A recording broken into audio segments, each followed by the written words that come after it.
Buenas tardes a todos, bienvenidos a la actividad del día de hoy. Vamos a iniciar como siempre de manera puntual y en esta ocasión le damos la bienvenida y un agradecimiento de antemano a la doctora Mendoza y a la doctora Rodríguez por la presentación de este tema que corresponde pues al contenido curricular para esta sección de nuestro cuatrimestre.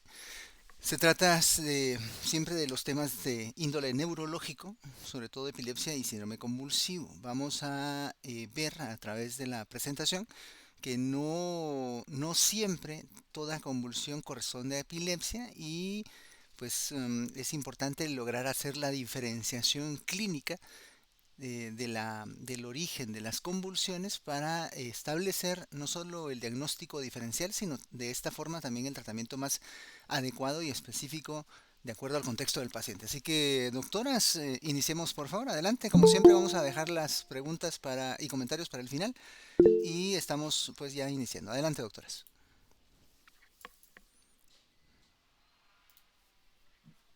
Bueno, buenas tardes. Como ya mencionó el doctor, mi compañera Celeste y yo preparamos esta presentación del síndrome de epilepsia y síndrome convulsivo. Bueno, empezando, no sé si me pueden confirmar si me escuchan. Bueno, como decía el doctor, es importante que diferenciar conceptos, ya que no es lo mismo una convulsión que epilepsia, ¿verdad? No van a ser sinónimos. Por lo que nos pareció importante comenzar definiendo estos términos. Aquí colocamos que convulsión va a ser un episodio paroxístico producido por descargas anormales excesivas o actividad neuronal sincrónica en el cerebro. Y epilepsia es un trastorno en el que una persona tiene convulsiones o crisis recurrentes debido a un proceso crónico subyacente. Lo importante aquí es que una persona puede convulsionar por diversas causas sin necesidad de tener epilepsia, pero una epilepsia se va a caracterizar por crisis recurrentes de convulsiones. Siguiente, por favor.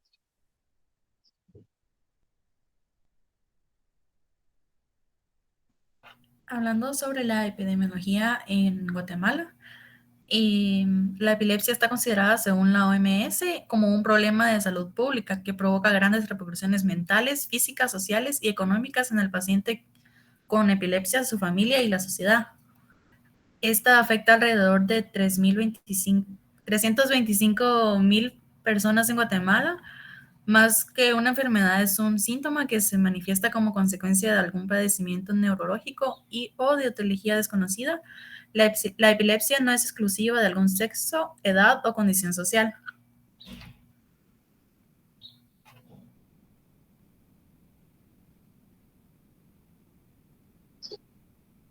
De la clasificación hay un principio fundamental que es que existen dos tipos de convulsiones, las focales y las generalizadas. Las focales se van a originar en redes limitadas a una región cerebral. Buscando en literaturas, antes a esto se le llamaban o se utilizaba el término de crisis parciales, pero se dejó de utilizar este término. Ahora son focales. Y las crisis generalizadas se van a originar en el interior y se van a conectar tan rápido con redes distribuidas en ambos hemisferios cerebrales. Esa es una de las características que diferencian a una y la otra. Las focales se van a limitar a un área sin atravesar el siguiente hemisferio y las generalizadas van a abarcar ambos hemisferios. Las focales van a aparecer en caso de anormalidades estructurales del cerebro y las generalizadas son más consecuencia de anomalías celulares, bioquímicas o estructurales. Y como mencionaba anteriormente, tienen una distribución más amplia. Cada una tiene subdivisiones, como podemos ver en el esquema que les hicimos en la presentación. Las focales pueden ser con alteración o sin alteración de la conciencia y las generalizadas pueden ser de ausencia típicas, atípicas, tónico-clónicas, atónicas, mioclónicas y espasmos epilépticos. A continuación vamos a describir cada una de ellas. Las focales se van a originar por una red neuronal localizada y circunscrita a una región cerebral, siempre como mencionaba anteriormente dentro del mismo hemisferio. La clasificación de estas se va a deber a énfasis en la conciencia y la naturaleza del inicio, si era motora o no motora. Y algunas de las crisis focales se pueden convertir en generalizadas. Las que no tienen alteración de la conciencia pueden tener manifestaciones motoras como movimientos tónicos, clónicos o mioclónicos, entre ellos la marcha jacksoniana, que en algunos pacientes los movimientos comienzan en una región muy restringida como los dedos de la mano y va a avanzar de manera gradual durante segundos a minutos hasta abarcar una gran parte de la extremidad. La parálisis de Todd, que es una paresia focal después de la convulsión, y una epilepsia parcial continua. Y también puede tener manifestaciones no motoras como síntomas sensitivos, autonómicos o emocionales, sin tener alteración de la conciencia. Luego tenemos la pequeña alteración de la conciencia, que va a ser una alteración pasajera para mantener contacto con el medio. Va a iniciar con una aura, una interrupción brusca de la actividad del paciente, inmovilidad acompañada de automatismo básico. Y al final, el paciente va a quedar confundido hasta que recupera por completo la conciencia y puede durar desde segundos hasta más de una hora. En la siguiente tenemos ya las generalizadas que mencionábamos que abarcaba ambos hemisferios. Están las de ausencia típicos y atípicos. En las típicas vamos a tener que son breves y repentinos lapsos de pérdida de la conciencia sin la pérdida del control postural. Se pueden acompañar de signos motores bilaterales sutiles como movimientos de los párpados, masticación o clónicos de pequeña amplitud de las manos. Y las de ausencia atípicos va a ser una pérdida de conciencia que, a diferencia de la típica, es de mayor duración y tiene un comienzo y un final menos brusco. Se acompaña de signos motores más palpables con focales o de lateralización. Se acompañan de anomalías estructurales difusas o multifocales del cerebro y por tanto se acompañan de otros signos de disfunción neurológica, como el retraso ambiental. En comparación con las de ausencia típicas, no responden bien a los anticonvulsivos.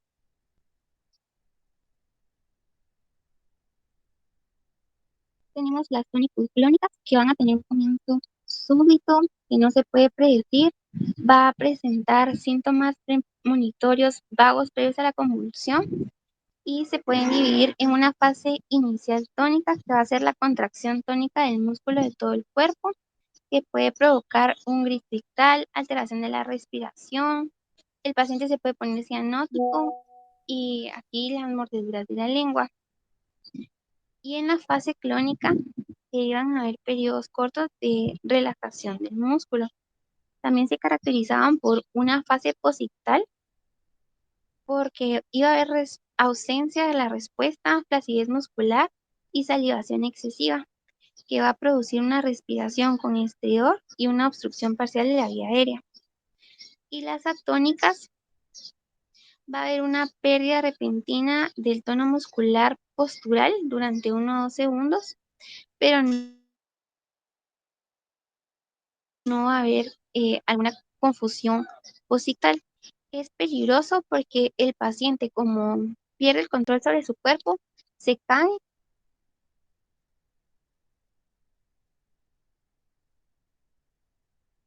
Y por último tenemos las mioclónicas y los espasmos epilépticos. Las mioclónicas van a ser contracciones musculares breves y repentinas de una parte del cuerpo o del cuerpo entero y se van a considerar verdaderos fenómenos epilépticos, puesto que son causados por una disfunción cortical.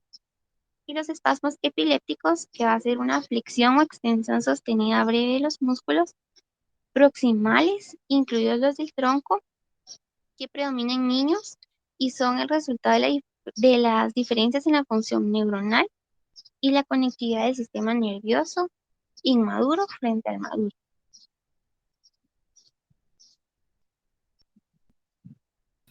Síndromes epilépticos. Estos son trastornos en los que la epilepsia es una manifestación predominante y en los que hay pruebas suficientes, por ejemplo, a través de observaciones clínicas, electroencefalográficas, radiológicas o genéticas, para sugerir un mecanismo subyacente común. A continuación les voy a presentar tres importantes síndromes epilépticos.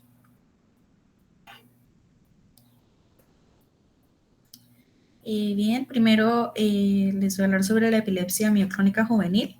Este es un trastorno epiléptico generalizado de causa desconocida que aparece al inicio de la adolescencia y se caracteriza por sacudidas mioclónicas bilaterales, únicas o repetitivas. Las crisis mioclónicas son más frecuentes por la mañana, después de despertar, y en ocasiones son desencadenadas por la privación del sueño. La conciencia no se altera a menos que las mioclonías sean especialmente intensas. Aunque no es frecuente que se produzca una remisión completa, las convulsiones responden bien a un tratamiento anticonvulsivo adecuado.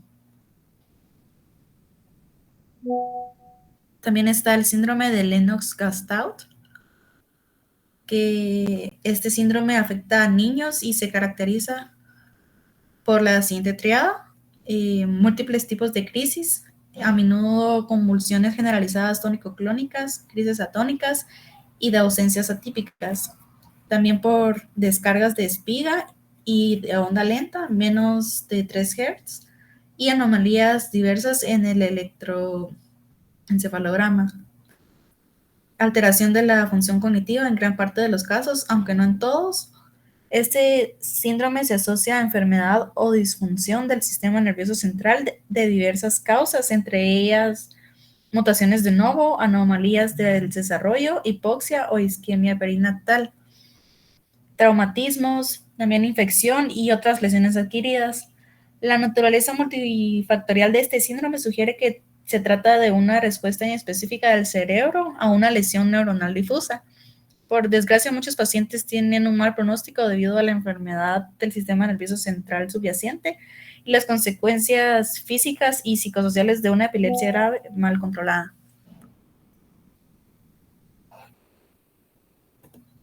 Y también el síndrome de epilepsia del lóbulo temporal mesial.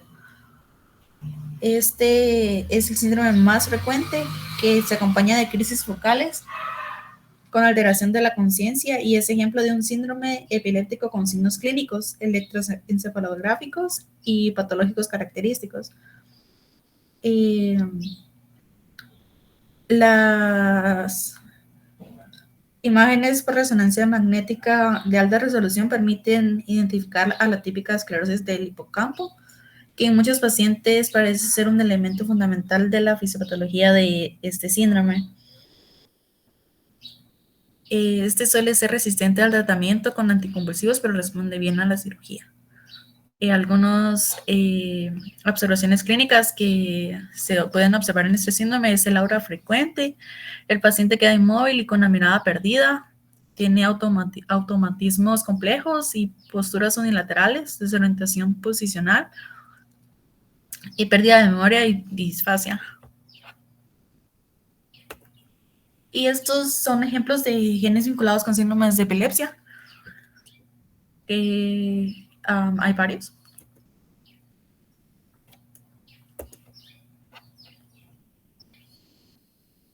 Bueno, entre las causas que tenemos, las podemos basar en que va a haber un desequilibrio entre la excitación y la inhibición del sistema nervioso central. Van a existir tres observaciones clínicas que van a destacar la forma en que los factores van a mediar algunas situaciones que pueden originar crisis o epilepsia en un paciente en particular.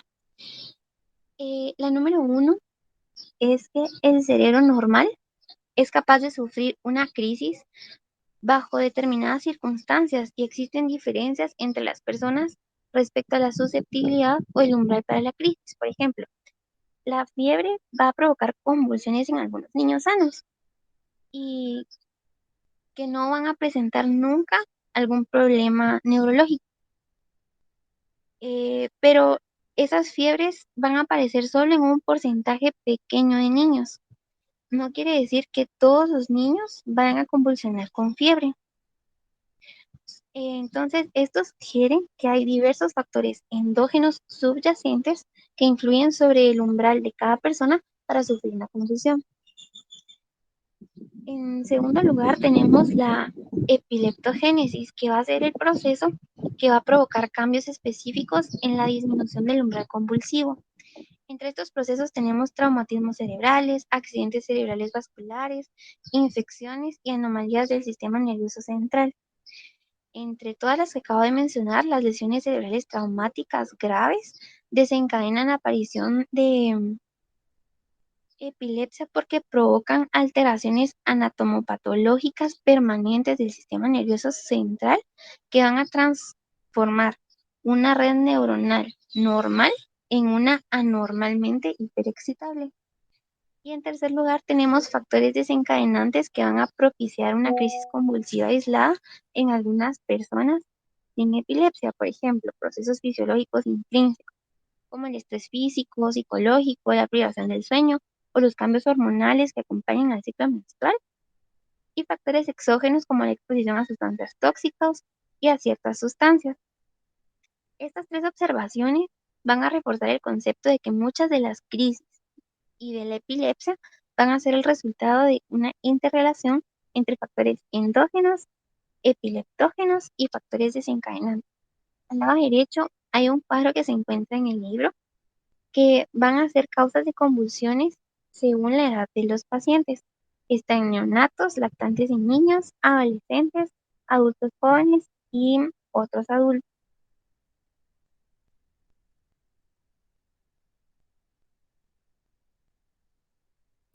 Bien, ahora les hablar sobre los mecanismos básicos, que serían los mecanismos de inicio y propagación de convulsiones y los mecanismos de la epileptogénesis.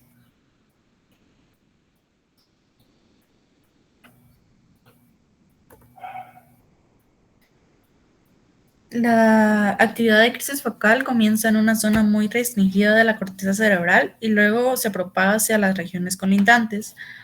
La marca distintiva de una convulsión establecida es una espiga electrográfica debido a la acción de una gran cantidad de neuronas excitatorias locales, lo que produce una hipersincronización aparente de los estímulos excitatorios en una región relativamente grande de la corteza. La actividad de descarga está producida por una despolarización relativamente prolongada de la membrana neuronal debido a la entrada de calcio extracelular. Esta provoca la abertura de los conductos del sodio, dependiente del voltaje, y la entrada de sodio y la generación de potenciales de acción repetitivos. Enseguida se produce un potencial de hiperpolarización regulado por los receptores del GABA, por los canales de potasio, según el tipo de célula. Las descargas sincronizadas de un número suficiente de neuronas producen que el electroencefalograma a una espiga.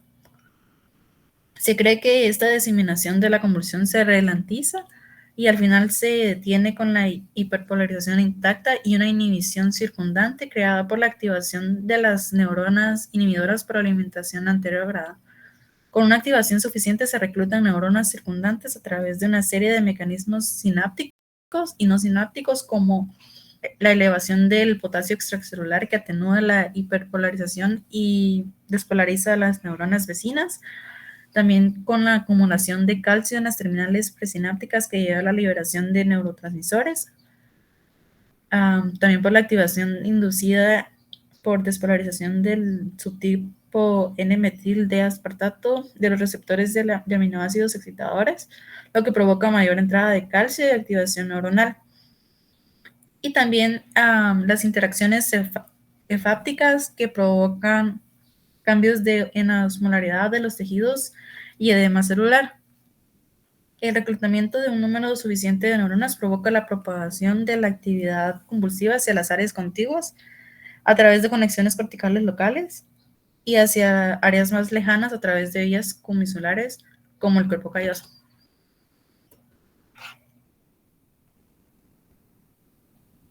Ahora sobre los mecanismos de la epileptogénesis. Para empezar, este término se refiere a la transformación de una red neuronal normal en una que es crónicamente hiperexcitable. Suele existir un intervalo de meses o años entre una lesión inicial del sistema nervioso central, como un traumatismo, un infarto o una infección, y la aparición de la primera crisis. Parece ser que la lesión inicia un proceso que gradualmente disminuye el umbral de crisis en la región afectada hasta que éste produce de manera espontánea. En muchas formas idiopáticas y genéticas de epilepsia, la epileptogénesis parece estar determinada por factores que regulan el desarrollo. Algunos estudios en el hipocampo de los pacientes con epilepsia del lóbulo temporal sugieren que algunas formas de epileptogénesis tienen relación con cambios estructurales en las redes neuronales.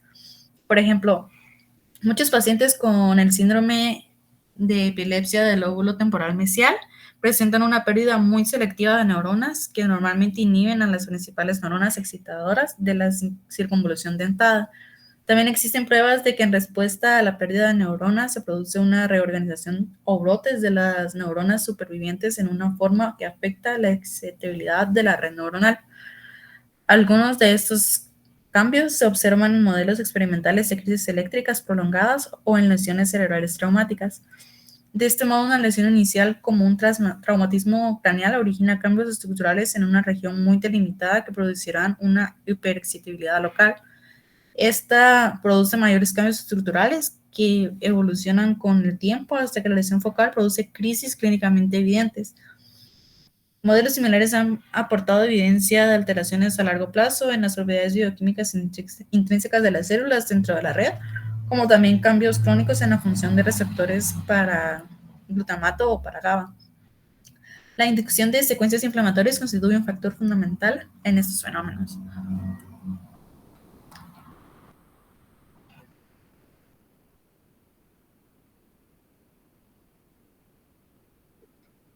Cuando a nosotros nos llega un paciente que acaba de convulsionar, es importante el área de la anamnesis y la exploración física. Las preguntas las tenemos que orientar a los síntomas que ocurrieron antes, durante y después del episodio, para diferenciar así una convulsión respecto de otros fenómenos paroxísticos. Igual, el preguntar los síntomas antes, durante y después nos pueden ayudar a clasificar el tipo de convulsión.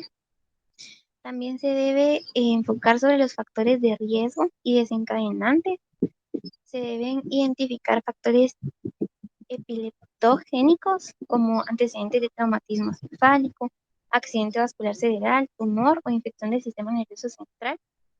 En los niños, una detallada valoración de las etapas del desarrollo y también identificar factores desencadenantes como privación de sueño, enfermedades sistemáticas, trastornos hidroelectrolíticos o metabólicos, infecciones agudas, fármacos, porque también hay fármacos que van a disminuir el umbral convulsivo o el consumo de alcohol y de drogas. A la exploración física general, creo que ya todos hemos visto en las hojas de ingreso que hay un apartado para hacer una revisión. Entonces tenemos que evaluar cada uno de estos sistemas. Entonces, en la piel podemos ver trastornos neurocutáneos como esclerosis tuberosa o neurofibromatosis o enfermedad hepática o renal crónica. El hallazgo de organomegalia es indicio de una enfermedad de almacenamiento metabólico y de la asimetría de las extremidades también nos va a hacer sospechar de una lesión cerebral que ocurrió en las primeras fases de desarrollo. Se debe buscar signos de traumatismo craneal, consumo de alcohol o de drogas. Se ausculta el corazón y las arterias para identificar anomalías que predisponen a padecer un accidente cerebral vascular. Se realiza una exploración neurológica completa en todos los pacientes, con énfasis en la búsqueda de signos de una lesión cerebral hemisférica.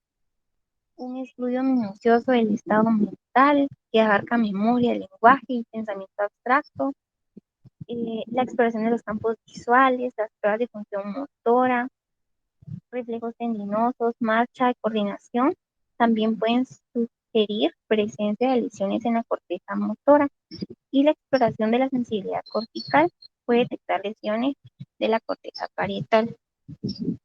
Siguiente, por favor. En los exámenes de laboratorio de rutina están indicados para identificar las causas metabólicas más frecuentes de convulsiones y una hematología para descartar infecciones, una química para detectar alteraciones de los electrolitos, glucosa, calcio, magnesio y enfermedad hepática o renal, un análisis toxicológico en sangre y orina, sobre todo cuando no se ha identificado ningún factor desencadenante, y una punción lumbar si existe sospecha de meningitis o encefalitis, y es obligatoria en todos los pacientes con VIH positivo, incluso en ausencia de síntomas o signos sugestivos de una infección.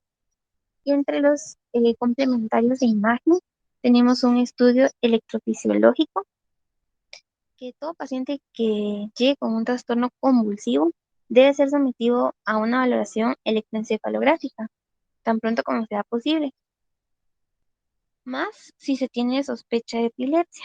Se puede hacer el diagnóstico por la presencia de actividad convulsiva electrocardiográfica durante el episodio, pero es importante mencionar que la ausencia de actividad convulsiva en el electroencefalograma no va a descartar la posibilidad de un cuadro convulsivo, porque las convulsiones focales pueden originarse en una región de la corteza que no esté dentro del radio de los electrodos. Y también nos va a servir este estudio para clasificar los trastornos epilépticos y seleccionar los fármacos antiepilépticos. Tenemos los estudios de imagen cerebral, en donde tenemos la resonancia magnética y una tomografía.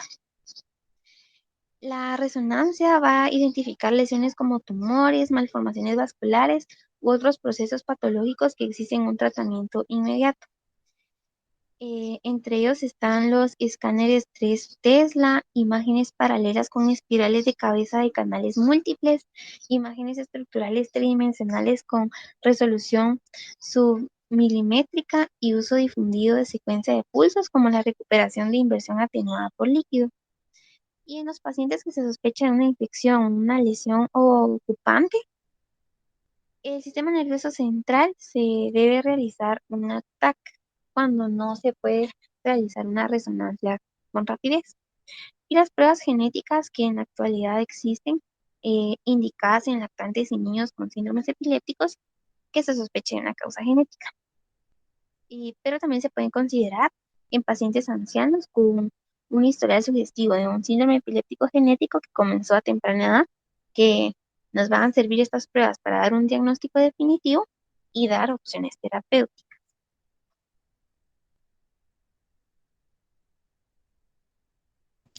También es importante mencionar los diagnósticos diferenciales, que estos son trastornos que simulan convulsiones. Acá en esta tabla de la izquierda podemos ver algunos, que en gran parte de los casos las convulsiones se distinguen de ellos, y otros trastornos que sí se presta atención a los antecedentes y las pruebas de laboratorio relevantes. Algunas veces para obtener un diagnóstico correcto son necesarias otras pruebas adicionales, estudios de sueño, prueba de la mesa basculante o estudios electrofisiológicos cardíacos. Uno de los diagnósticos más frecuentes es el síncope, y es importante distinguir entre una crisis generalizada y un síncope. Estos son característicos de una convulsión: la presencia de un aura, cianosis, pérdida de la conciencia, manifestaciones motoras que duren más de 15 segundos, desorientación posicional, dolores musculares y somnolencia. Es más probable que se trate de un síncope si el episodio ha sido provocado por un dolor agudo o por ansiedad, o también si se ha producido inmediatamente después de levantarse de la posición de decúbito o sentado. Los pacientes que han sufrido un síncope suelen describir esto como un trastorno entre el estado normal de conciencia y la pérdida de conocimiento muy estereotípica, que comprende debilidad, sudoración, náusea y también visión en túnel, sufriendo a continuación una pérdida de conocimiento relativamente breve. También con cefalea o la incontinencia suelen sugerir una convulsión, pero algunas veces también acompañan a un síncope. Es frecuente que al inicio de un síncope exista un periodo breve de 1 a 10 segundos de actividad motora convulsiva, sobre todo si el paciente permanece de pie después del desvanecimiento. Por ejemplo, que se pare de repente después de estar sentado en un sillón y por ello sufre una disminución sostenida del riesgo sanguíneo cerebral. En raras ocasiones, un síncope induce una convulsión tónico-clónica completa. En estos casos, la valoración se debe dirigir tanto a la causa del síncope como a la posibilidad de que el paciente sea propenso a padecer convulsiones recurrentes.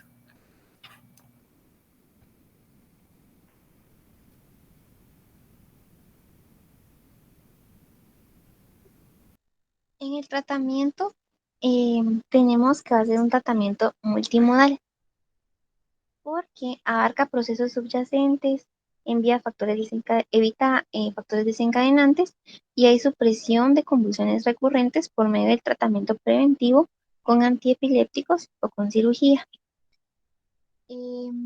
Se va a comenzar con todo paciente con crisis recurrentes de causa desconocida o con un origen conocido que no se puede corregir. Existe controversia sobre cuándo empezar el tratamiento en un paciente que ha sufrido una sola convulsión. Los pacientes que hayan sufrido una sola convulsión deben ser tratados si esta se debe a una lesión ya identificada como un tumor, una infección o un traumatismo, y si existen signos inequívocos de que la lesión es epileptógena. Los factores de riesgo que se van a asociar con convulsiones recurrentes y que están admitidos de forma general son los siguientes: exploración neurológica normal, convulsiones que se presentan como estado epiléptico, parálisis occipital de TOO, antecedentes familiares frecuentes de convulsiones y un electroencefalograma anormal. La mayoría de los pacientes que tienen uno o más factores de riesgo debe recibir tratamiento. También va a influir en la decisión de iniciar o no el tratamiento con fármacos, el tipo de trabajo que tiene el paciente o si tiene que conducir. Por ejemplo, un paciente que ha sufrido una sola convulsión idiopática y cuyo trabajo es conducir un vehículo, quizá prefiera tomar antiepilépticos a correr el riesgo que se repita la convulsión y se le sea retirado el permiso de conducir.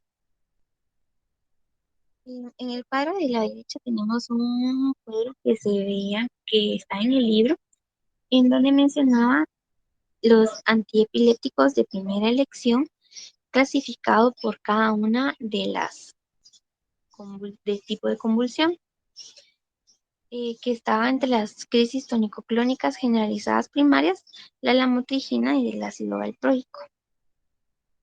Siguiente, por favor.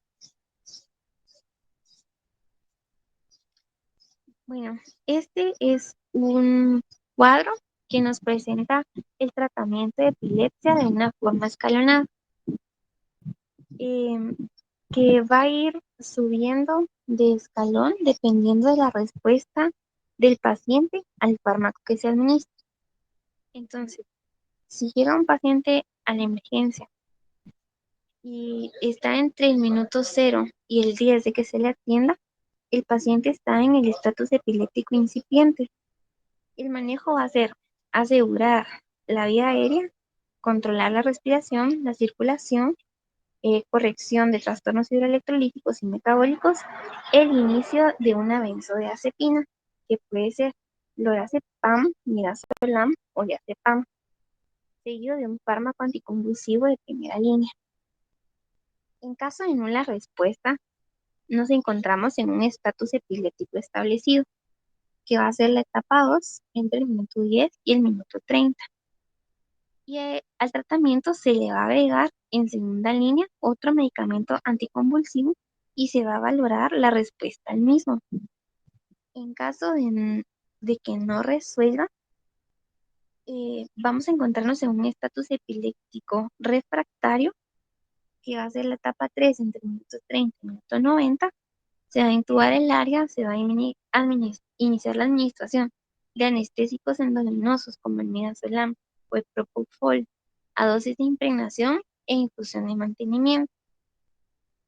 Y la última etapa, que es la etapa suprarrefractaria, de 90 minutos hasta horas o días, que se va a encontrar en la etapa 4, que es el coma barbitúrico, que se va a reservar a pacientes a quienes, a pesar de la primera y segunda línea de tratamiento, es imposible retirar la sedación en las siguientes 24 horas por la persistencia de la crisis.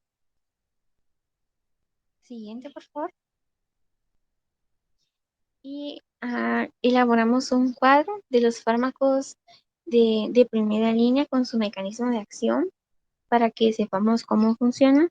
Entre ellos tenemos el ácido valproico, que va a inhibir las enzimas que catabolizan el neurotransmisor GABA, o va a bloquear la recaptación de este por el sistema nervioso central. La lacosamida, que va a aumentar la inactivación lenta de los canales de sodio dependientes de voltaje, produciendo estabilización de las membranas neuronales hiperexcitables. El levetiracetam, que va a reducir la liberación de calcio intraneuronal y se va a unir a la proteína 2A de las vesículas sinápticas involucrada en la exocitosis de los neurotransmisores, y la fenitoína, que estabiliza el umbral, promoviendo la difusión de sodio desde las neuronas.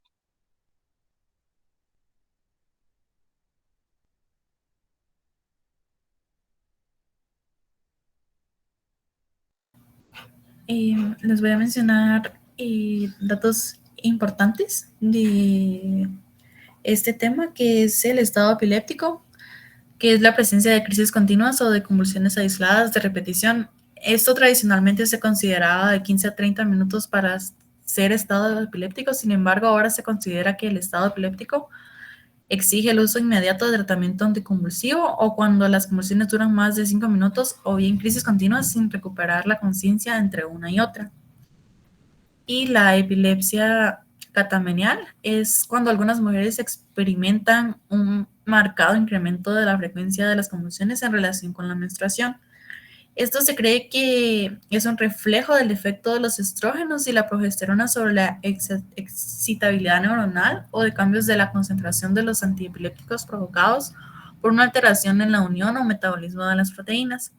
Algunas pacientes mejoran aumentando la dosis del antiepiléptico durante la menstruación.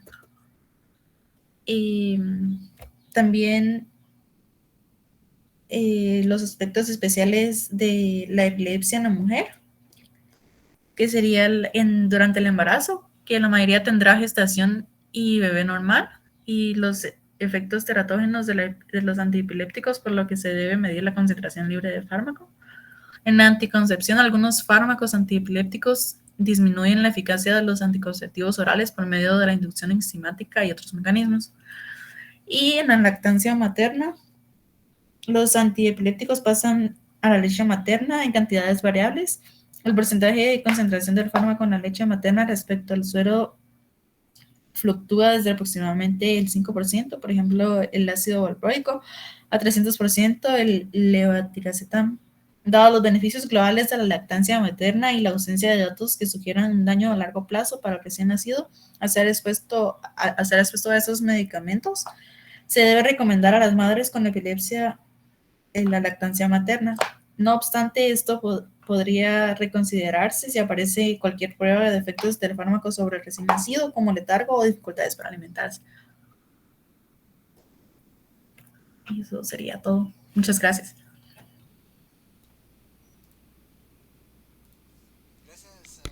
Gracias, doctoras, por la presentación bastante completa. Excelente que hayan colocado datos epidemiológicos locales, o sea, de nuestro país. En general se menciona, y eso es lo que recuerdo desde que era estudiante, que por lo menos 1 de cada 10 personas en el mundo en algún momento en su vida va a tener un cuadro o un episodio convulsivo, lo cual no equivale a que 10% de la población tenga epilepsia, o sea, tampoco es que tantas personas tengan epilepsia.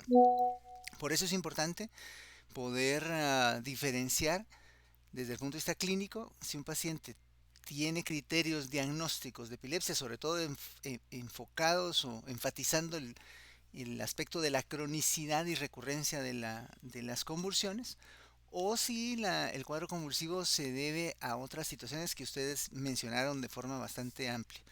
Es muy importante el aspecto clínico, entonces, la historia adecuada del episodio. Eh, el paciente en ocasiones, o bueno, con frecuencia no puede dar él mismo su historia de manera completa, pues porque evidentemente pues pierde la conciencia en muchas ocasiones. Pero las personas que lo acompañan, la familia, los testigos que vieron el episodio pueden describir y uno también de esa forma ir obteniendo información que le permita clasificar el tipo de episodio convulsivo del paciente. Es importante también porque, y eso pasa con frecuencia en las emergencias del Hospital Roosevelt sobre todo, los días domingos por las tardes, de repente llega alguien alterado de la conciencia y lo llevan con la historia de que convulsionó. Pero cuando ustedes lo evalúan clínicamente no pareciera estar en estado posictal o tener algún déficit neurológico focal. Digamos, clínicamente está muy extraño el cuadro, la historia no va mucho. Y entonces ustedes empiezan ya a dudar sobre la veracidad o la organicidad, digamos. No es la veracidad, sino sobre el posible origen de ese episodio. Recuerden que también están las famosas convulsiones de tipo psicógeno. Entonces son pacientes que por situaciones de tipo emocional pierden la conciencia, alteran la conciencia o se alteran neurológicamente y uno debe hacer el diagnóstico diferencial también para orientar el tratamiento al final de cuentas.